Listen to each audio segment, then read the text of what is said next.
ವರ್ಷಕ್ಕೊಂದ್ಸತಿ ಬರೋ ಸಂಕ್ರಾಂತಿ ಹಬ್ಬಕ್ಕೆ ಒಂದೊಂದು ಪ್ರದೇಶದಲ್ಲಿ ಒಂದೊಂದು ಥರ ಆಚರಿಸ್ತಾರೆ.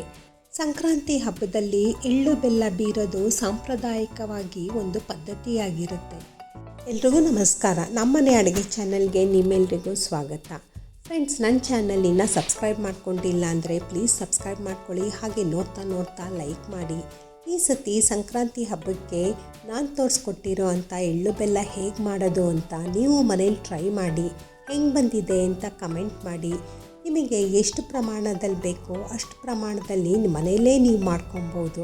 ಇದನ್ನು ಮಾಡೋದಕ್ಕೆ ಒಂದು ಫ್ರೈಯಿಂಗ್ ಪ್ಯಾನ್ ತೊಗೊಂಡು ಅದಕ್ಕೆ ಒಂದು ಬೌಲ್ ಅಳತೆಯಲ್ಲಿ ಕಡಲೆಕಾಯಿ ಬೀಜ ತಗೊಂಡು ಅದಕ್ಕೆ ನೀಟಾಗಿ ಹುರ್ಕೊಂಡು ನಂತರ ಅದರ ಸಿಪ್ಪೆ ಎಲ್ಲ ನೀಟಾಗಿ ಬರಬೇಕು. ಆ ಥರ ನೀವು ಕೈಯಿಂದ ಸಿಪ್ಪೆ ಬಿಡಿಸಿದ್ರೆ ನೀಟಾಗಿ ಬರಬೇಕು. ಅಲ್ಲಿ ತನಕ ನೀವು ಗೋಲ್ಡನ್ ಬ್ರೌನ್ ಆಗೋ ಥರ ಫ್ರೈ ಮಾಡ್ಕೊಳ್ಳಿ. ಡ್ರೈ ರೋಸ್ಟ್ ಮಾಡಿಬಿಟ್ಟು ಒಂದು ಪ್ಲೇಟಿಗೆ ಆರಕ್ಬಿಡಿ. ಇದೇ ಥರ ಇನ್ನೊಂದು ಮೆಥಡಲ್ಲೂ ಹೀಗೆ ಮಾಡಿ ಉಳಿದಿರೋ ಅಂಥ ಕಡಲೆಕಾಯಿ ಬೀಜನೂ ಎಲ್ಲನೂ ಹಾಕಿಬಿಟ್ಟು ಫ್ರೈ ಮಾಡಿ ಅದನ್ನು ಸಹ ಒಂದು ಕಡೆ ಎತ್ತಿಟ್ಕೊಂಡು ಅದರ ಸಿಪ್ಪೆ ಎಲ್ಲ ನೀಟಾಗಿ ಬರೋ ಥರ ತೆಗೆದು ಇಟ್ಕೊಳ್ಳಿ. ನಂತರ ಒಂದು ಬೌಲು ಕಡಲೆಪಪ್ಪು ತೊಗೊಳ್ಳಿ. ಅದನ್ನು ಸಹ ಡ್ರೈ ರೋಸ್ಟ್ ಮಾಡಿ ಸುಮ್ಮನೆ ಬಿಸಿ ಮಾಡಿ ಸಾಕು, ತುಂಬ ಉರಿಯೋಕ್ಕೆ ಹೋಗಬೇಡಿ. ವಿಡಿಯೋದಲ್ಲಿ ತೋರಿಸಿರೋ ಥರ ಒಂದು ಬೌಲ್ ತೊಗೊಂಡು ನೀಟಾಗಿ ಕಡಲೆಕಾಯಿ ಸಿಪ್ಪೆ ಎಲ್ಲನೂ ತೆಗೆದು ಒಂದು ಕಡೆ ಎತ್ತಿಟ್ಕೊಳ್ಳಿ. ಹಾಗೆ ಒಂದು ಬೌಲಷ್ಟು ಬಿಳಿ ಎಳ್ಳು ತೊಗೊಂಡು ಅದಕ್ಕೂ ಸಹ ಸುಮ್ಮನೆ ಹಾಗೆ ಉಗುರು ಬೆಚ್ಚಗೆ ಮಾಡ್ಕೊಳ್ಳಿ. ಅದು ಸ್ವಲ್ಪ ಚಟಪಟ ಅಂತ ಇರೋ ಥರ ಆದರೆ ಆಫ್ ಮಾಡಿಬಿಡಿ.